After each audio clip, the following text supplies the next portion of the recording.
성도 여러분 안녕하십니까? 안식일이 시작되는 이 시간에 함께 하신 여러분들에게 하나님의 크신 은총이 함께 하시기를 간절히 기원합니다. 오늘 이 시간에는 여러분들과 함께 충성해도 죄라고 하는 그런 제목으로 말씀을 함께 나누겠습니다. 오늘 본문의 말씀은 누가복음 15장 28절로 30절입니다. 저가 노하여 들어가기를 즐겨 아니하거늘 아버지가 나와서 권한대 아버지께 대답하여 가로되 내가 여러 해 아버지를 섬겨 명을 어김이 없거늘 내게는 염소 새끼라도 주어 나와 내 벗으로 즐기게 하신 일이 없더니 아버지의 살림을 창기와 함께 먹어버린 이 아들이 돌아오매 이를 위하여 살찐 송아지를 잡으셨나이다. 우리는 지난 시간에 무모할 정도로 헤프신 우리 하늘 아버지의 사랑을 살펴보았습니다. 그러나 오늘은 사랑과 정반대인 충성해도 죄라는 제목으로 말씀을 드리겠습니다. 제목을 좀 더 자세히 말씀드린다면 충성해도 내가 스스로 하나님 노릇하면 죄라는 그런 뜻입니다. 최초의 죄가 이것을 잘 보여줍니다. 이사야 14장 12절로 14절에 있는 말씀을 보겠습니다. 이사야 14장 12절 14절입니다. 너 아침의 아들 계명성이여 어찌 그리 하늘에서 떨어졌으며 너 열국을 엎은 자여 어찌 그리 땅에 찍혔는고 내가 내 마음에 이르기를 내가 하늘에 올라 하나님의 뭇별 위에 나의 보좌를 높이리라. 내가 북극 지폐의 산 위에 좌정하리라. 가장 높은 구름에 올라 지극히 높은 자와 비기리라 하도다. 여기 12절은 질문의 형식으로 되어져 있는데요. 내가 어찌 그리 하늘에서 떨어지게 되었느냐라고 묻죠. 그리고 또 내가 어찌 그리 땅에 찍히게 되었느냐라고 묻습니다. 그리고 13절은 대답의 형식으로 되어 있는데요. 내가 나의 보좌를 높이리라. 내가 산 위에 좌정하리라 라고 이야기하죠. 내가 나의 보좌를 높이다가 하늘에서 떨어졌다는 말이고요. 내가 산 위에 좌정하려다가 땅에 찍히게 되었다라고 말합니다. 그리고 이것을 14절은 요약해주고 강조합니다. 뭐라고 이야기하냐면 내가 지극히 높은 자와 비기리라. 여러분, 사단의 죄는 자기를 하나님 자리에 올려둔 것입니다. 이렇게 탕자의 이야기가 우리에게 죄에 대한 죄에 대한 것을 더 깊이 이해하도록 도와줍니다. 무모할 정도로 우리에게 사랑을 쏟으시는 그래서 고통당하시는 그 아버지의 모습은 역설적이지만 우리에게 죄에 대한 더 깊은 이해를 도와줍니다. 다른 말로 말하면 올바른 믿음의 마음의 자세가 무엇인지를 교훈합니다. 탕자의 이야기에서 두 아들은 행복과 만족을 찾으려는 우리 인간의 두 가지 기본적인 길을 보여줍니다. 하나는 도덕적인 수능의 길이고 또 다른 하나는 자아 발견의 길입니다. 그런데 이 둘 다 인생을 보는 렌즈이자 세계관을 형성하는 틀입니다. 그래서 그 둘 다 자신의 의미와 가치를 찾는 길이요, 선과 악 그리고 옳고 그름을 구별하는 길입니다. 여러분, 피우세교 형은 도덕적 순응의 길을 대변합니다. 예수님 시대의 바리새인들은 자신들이 선택받은 백성으로 그 신분을 잃지 않고 복과 구원을 받으려면 성경에 순종해야 한다라고 믿었습니다. 그래서 그들은 하나님의 뜻과 공동체의 규범을 개인의 만족보다 앞세워야 한다라고 믿었던 것입니다. 이 관점에 따르면 우리가 행복을 얻고 세상을 바로잡는 길은 올바른 도덕성을 갖추는 것뿐입니다. 반면에 동생은 자아 발견의 길을 대변합니다. 그들은 개개인의 관습과 인습을 초월해 자유로이 각자의 목표와 자아 실현을 추구합니다. 이 관점에 따르면 개인의 자유가 전통, 편견, 위계적 권위, 그리고 공동체의 규범과 민족보다 우선이라는 것입니다. 그러나 탕자의 이야기에서는 이 둘 다 틀렸다고 말합니다. 둘 다 틀렸다고 말합니다. 왜냐하면 방법은 다르지만 그 둘의 마음은 같았기 때문입니다. 1막에서 예수님이 둘째 아들을 통해 묘사하신 죄는 누구나가 수긍할 만합니다. 작은 아들은 집안을 욕되게 하며 허랑방탕하게 살아갔습니다. 그리고 통제력을 잃고 하나님을 대변하는 비유 속 아버지와 멀어졌지요. 반면에 이막에서 큰아들은 아버지에게 철저히 순종합니다. 또 대단한 극기로 자신을 완전히 통제합니다. 우리가 이 세상의 보통 기준으로 두 아들을 본다면 하나는 못됐고 하나는 착합니다. 그러나 아버지와 떨어져 있기는 둘 다 똑같습니다. 그래서 아버지가 나가서 둘 다 잔치로 불러들여야 했다는 것입니다. 그래서 비유 속에서 잃어버린 아들은 하나가 아니라 둘입니다. 그런데 결론은 어떻습니까, 여러분? 못된 아들은 잔치에 들어가는데 착한 아들은 들어가지 않습니다. 창녀들과 놀아난 아들은 구원을 받았는데 도덕적으로 올바른 아들은 여전히 잃어버린 상태입니다. 자, 그럼 왜 형은 잔치에 들어가지 않았을까요, 여러분? 그 이유를 큰 아들은 직접 이렇게 밝힙니다. 누가복음 15장 29절입니다.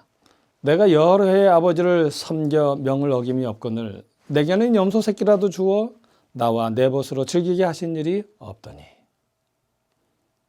내가 여러 해의 아버지를 섬겨 명을 어김이 없었다라는 말에서 여기 섬긴다는 그 원어는 들류어입니다. 종이되다, 예속되다, 섬기다라는 뜻입니다. 그래서 여기서 종이라는 말이 파생되었어요. 그 종이라는 말이 들로스입니다. 이처럼 이 들류어는 종과 주인의 관계에서 사용되는 말입니다. 그러므로 큰아들의 말은 내가 아버지를 섬기되 종처럼 섬겼다라는 말입니다. 내가 아버지를 섬기되 정말 종처럼 그렇게 열심히 섬겼습니다라고 말하는 것이죠. 그러나 동생은 아버지를 섬기기는커녕 가산을 탕진했다라고 말하고 있는 거예요. 그래서 자기에게는 아들의 권한과 유산 상속의 권한이 있지만 아버지를 떠나 창기와 함께 가산을 탕진한 동생에게는 아들의 권한과 유산 상속의 권한이 없다는 겁니다. 여러분, 큰아들이 어떻게 아버지를 섬겨왔는지 아시겠습니까? 그래서 영감의 글은 이렇게 말합니다. 실물교훈 209페이지입니다.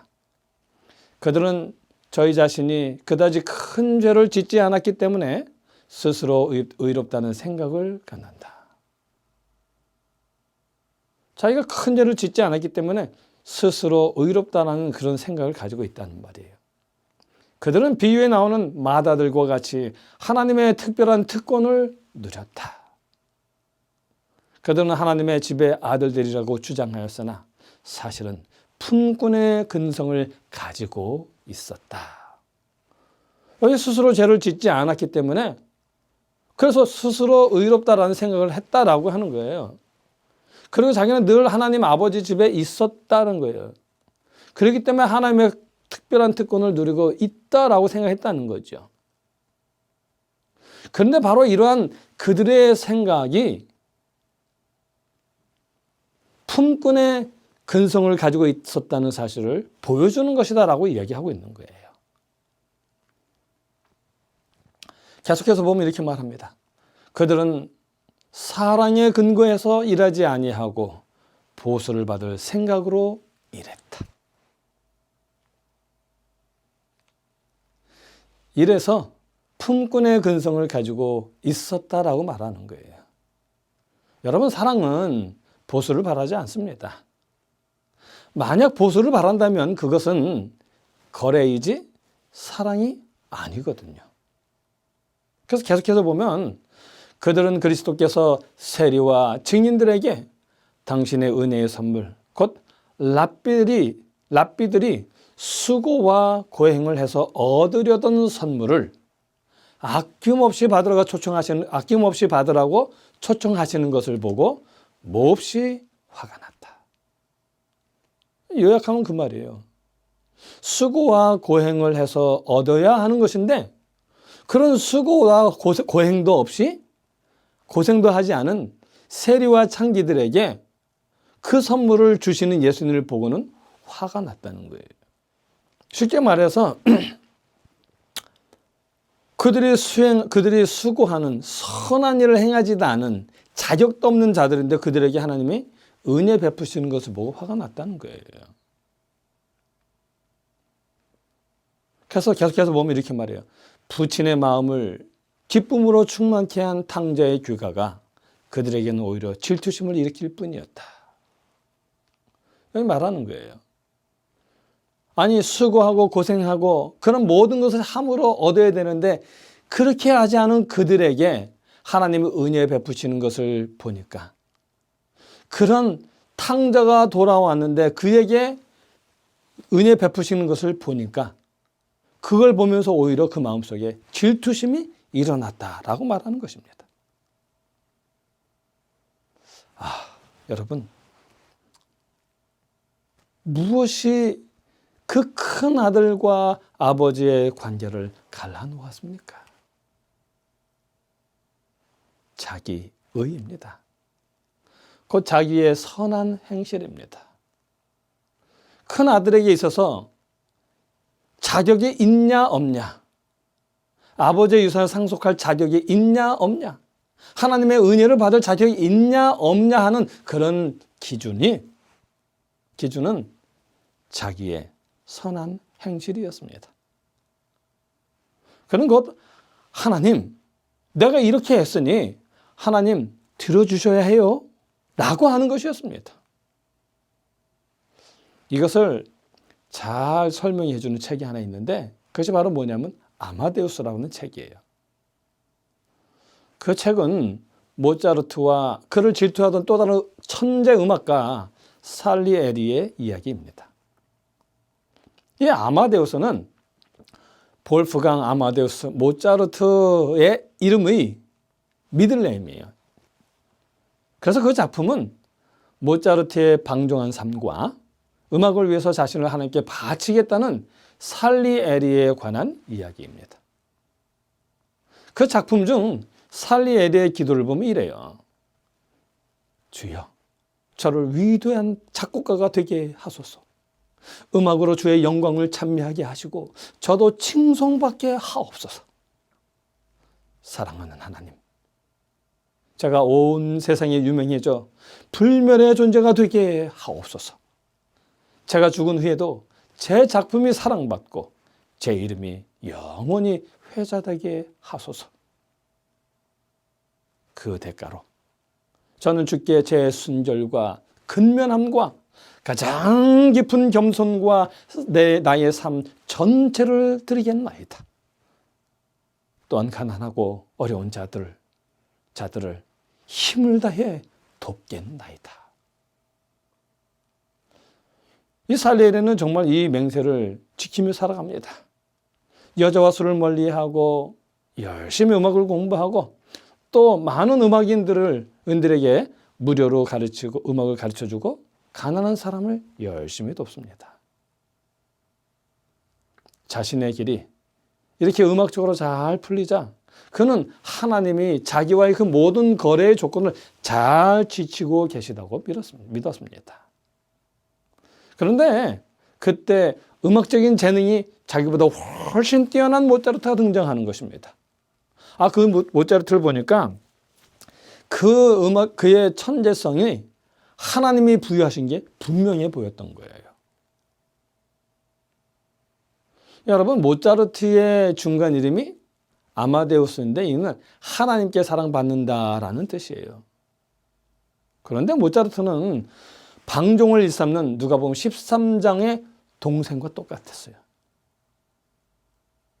하나님이 무모할 정도로 그렇게 허랑방탕한 모차르트에게 음악적 재능을 주신 것을 보았을 때에 살리에르의 마음속에 신앙의 위기가 촉발하게 되는 것입니다.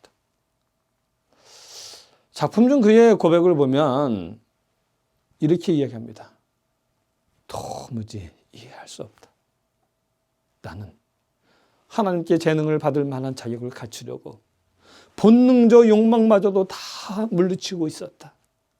그러나 모차르트는 약혹한 상태에서 온갖 방종을 일삼는데도 아무런 징계가 없었다. 그래서 살리에르는 이렇게 말해요. 하나님, 이제부터 당신과 나는 서로 적입니다. 라고 말하죠. 그 후로는 어떻게든 모차르트를 무너뜨리려고 합니다. 살리에르가 이렇게 말했어요. 모차르트가 나타나고부터 나 자신이 싫어졌다. 모차르트가 나타나고부터 나 자신이 싫어졌다. 하나님을 섬기며 순결과 자선에 부지런히 힘썼으나 자기가 그토록 원하던 영광을 얻지 못하게 되자 그 마음에 살이 나는 마음을 품게 된 것입니다. 여러분, 그에게 하나님과 가난한 자들은 그의 목적을 위한 도구에 불과했던 거예요. 종교와 담을 쌓은 사람은 모차르트였지만 결국 하나님과 훨씬 더 멀어진 쪽은 독실했던 살리에르였습니다. 어떻습니까? 큰아들의 이야기와 똑같죠? 그러므로 죄란 하나님 자리에 내가 올라서는 것입니다. 우리가 생각하는 죄는 행동이지만 예수님이 말씀하시는 죄는 하나님 자리에 내가 올라서는 것입니다. 플래너 오코너의 현명한 피해를 피해보면 이런 말이 나와요. 그 사람은 죄를 피하는 게 곧 예수를 피하는 길이다.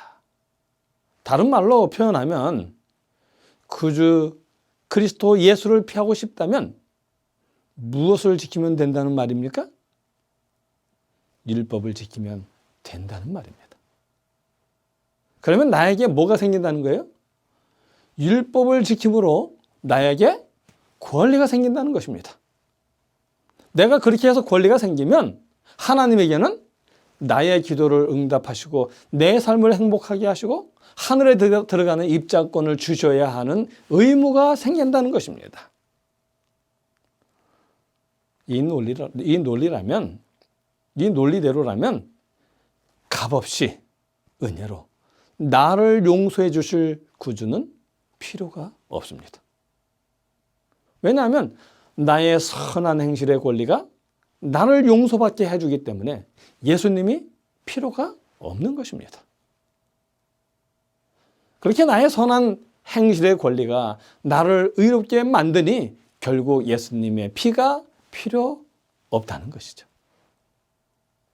예수님의 십자가의 죽음이 필요 없어졌습니다. 그 말은 결국 예수님 필요 없다는 말입니다. 그러므로 여러분, 내가 하나님 자리에 올라서는 것이 죄입니다. 나의 선한 행실로 인해 나에게 뭔가 받을 만한 상속권이 주어진다면 이는 내가 나를 하나님 자리에 올라서게 하는 것입니다. 왜냐하면 그 상속을 하는 것은, 그 유산을 물려주는 것은 아버지가 주시는 것이기 때문에 그래요. 내가 잘해서 받는 것이 아니라 아버지가 주시는 은혜이지요. 이는 바로 죄는 나의 선한 행실로 용서되는 것이 아니라 오직 그리스도 예수의 피만이 나를 용서한다는 사실을 말해주고 있는 것입니다. 그래서 바울이 이렇게 말하죠. 로마서 4장 2절입니다. 만일 아브라함이 행위로서 의롭다 하심을 얻었으면 자랑할 것이 있으려니와 하나님 앞에서는 없느니라. 또 로마서 3장 27절로 28절에 보면 말해요. 그런즉 자랑할 데가 어디 있느냐? 자랑할 게 없다는 거예요. 왜냐하면 행위로서는 의롭다 하심을 얻을 수 없으니까요. 그래서 계속 말합니다. 무슨 법으로냐? 행위로냐? 무슨 법이나 행위로냐 이거예요. 무슨 법을 지킨 어떤 행위로냐 아니라 행위로냐라고 그러는 거죠. 그런데 아니라는 거예요. 오직 믿음의 법으로니라. 그러므로 사람이 의롭다 하심을 얻는 것은 율법의 행위에 있지 아니하고 뭐에 있다고요? 믿음으로 되는 줄 우리가 인정하노라. 은혜로 된다는 말이죠. 또 에베소서 2장 8절 9절입니다. 에베소서 2장 8절 9절입니다. 너희가 그 은혜를 인하여 믿음으로 말미암아 구원을 얻었나니. 너희가 그 은혜를 인하여 믿음으로 말미암아 구원을 얻었나니 이것이 너희에게서 난 것이 아니요 하나님의 선물이라.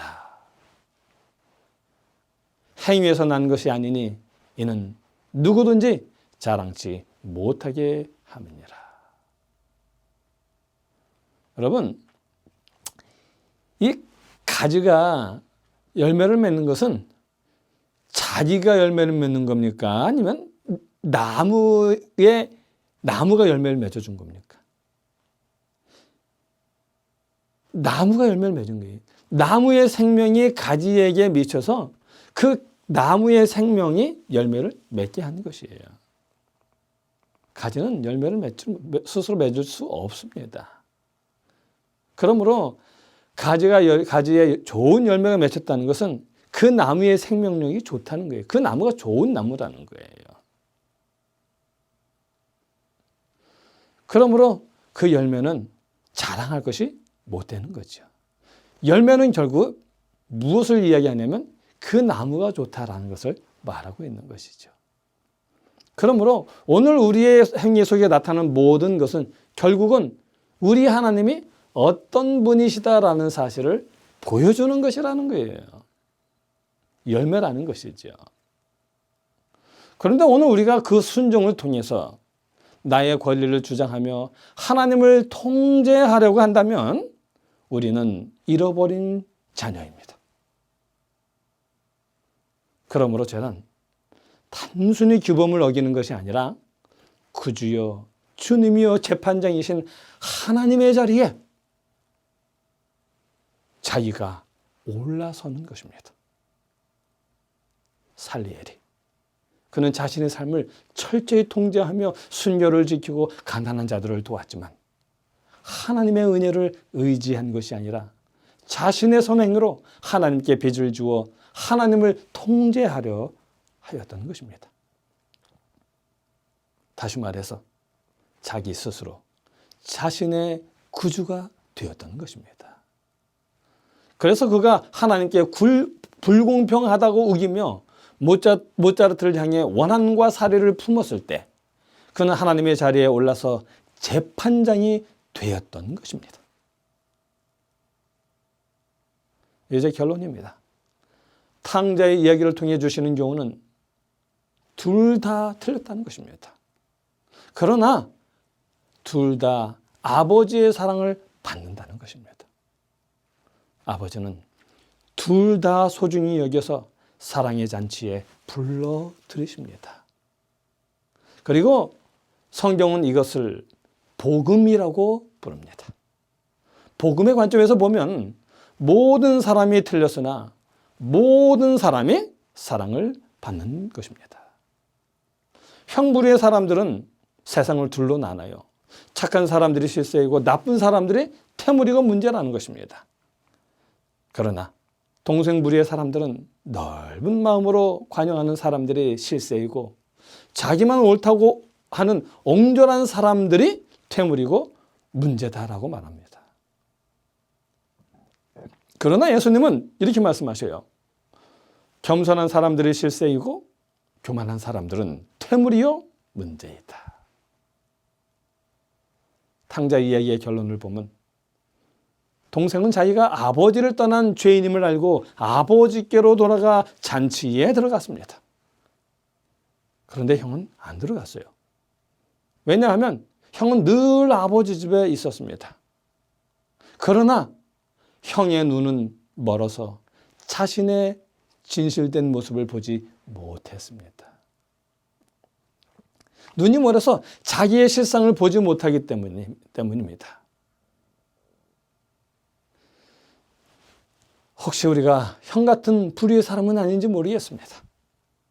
사도 바울은 말합니다. 로마서 1장 22절이요. 스스로 지혜 있다 하나 우준하게 돼요. 지혜 있다고 생각하지만 사실은 어리석은 자가 아닌지 모르겠습니다. 그리고 로마서 1장 22절 스스로 지혜 있다 하나 우준하게 되었다라는 이 말씀은 바로 탕자의 이야기인 것입니다. 실물교훈 200페이지에 있는 말씀을 보겠습니다.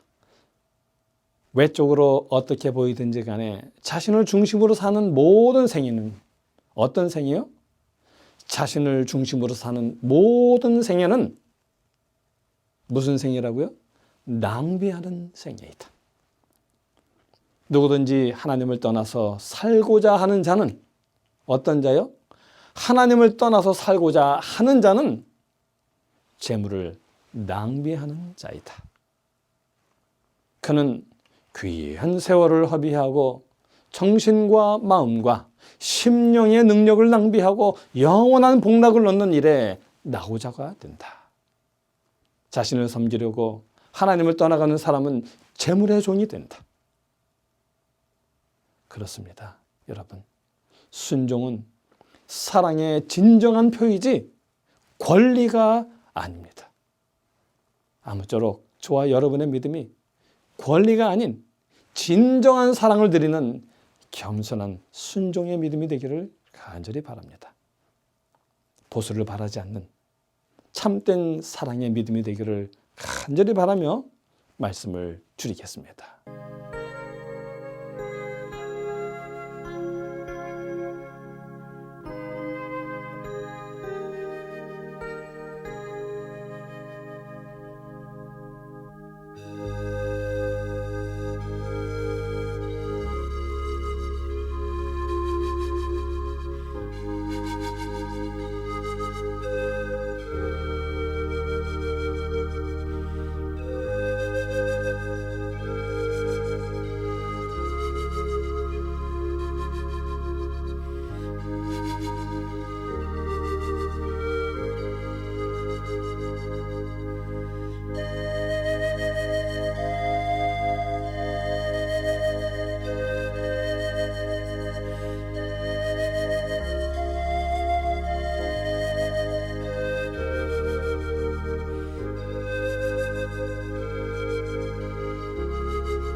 기도드리겠습니다.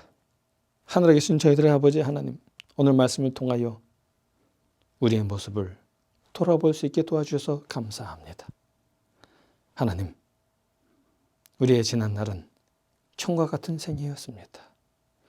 하나님, 나의 특권만 생각하고 그리고 돌아난 그 아들을 기뻐하시는 우리 하나님의 그 마음을 우리가 알지 못했습니다. 주여 용서하여 주시옵소서. 이제는 우리도 아버지처럼 축하하고 기뻐하고, 아니 내 것도 내어줄 수 있는 아름다운 믿음의 사람들 되게 해 주시옵소서. 하나님, 이제부터 살아가는 우리의 삶이 그런 아름다운 믿음이 될 수 있도록 도와주시옵소서. 함께 머리 숙인 우리 모든 주님의 사랑하는 자녀들, 정말 그런 믿음으로 살아갈 수 있도록 주께서 도와주시옵기를 우리 주 예수님의 이름으로 간절히 기도하옵나이다. 아멘.